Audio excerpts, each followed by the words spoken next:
શેઠ શ્રી અને કુમકુમ મંગલ મંદિર વિદ્યાલય હું હાઈસ્કૂલમાં સાયન્સ ફેર દરમિયાન ફૂલોના કચરામાંથી ઉપયોગી વસ્તુ બનાવી છે। આપણા મંદિરોમાં અને ઘણી બીજી જગ્યાઓ પર ફૂલોનો વ્યાપક ઉપયોગ જોવામાં આવે છે। આ ફૂલોને એક દિવસ પછી નદી, નાળા કે કોઈ અન્ય જગ્યાઓ પર ફેંકી દેવામાં આવે છે, જેનાથી પાણીના પ્રદૂષણમાં પણ વધારો થાય છે। જો આપણે આ ફૂલોના કચરાને ઉપયોગી વસ્તુ બનાવવામાં ઉપયોગ કરવામાં આવે તો તેનાથી પાણીના પ્રદૂષણમાં પણ ઘટાડો થાય છે।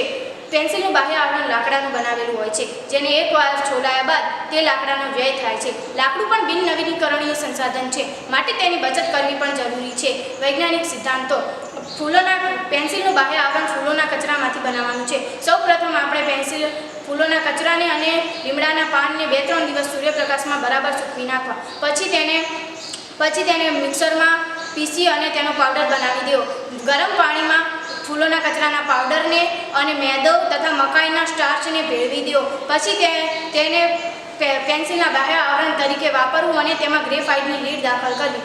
આ પેન્સિલ છે જેને આપણે બજારમાંથી ખરીદીએ નોર્મલી રીતે આપણે તેનો ઉપયોગ કરી શકીએ છીએ। આને આપણે ચિત્ર દોરવા માટે, લખવા માટે તેમજ અન્ય રીતે ઉપયોગ કરી શકીએ છીએ।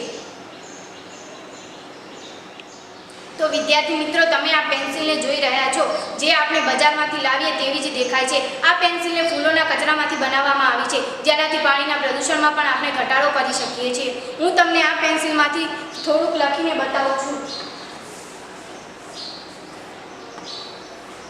આ પેન્સિલને આપણે સામાન્ય રીતે દોરવામાં, વસ્તુ લખવામાં કે ગમે તેમાં ઉપયોગ કરી શકીએ છીએ, જેનાથી પાણીના પ્રદૂષણમાં પણ ઘટાડો થાય છે।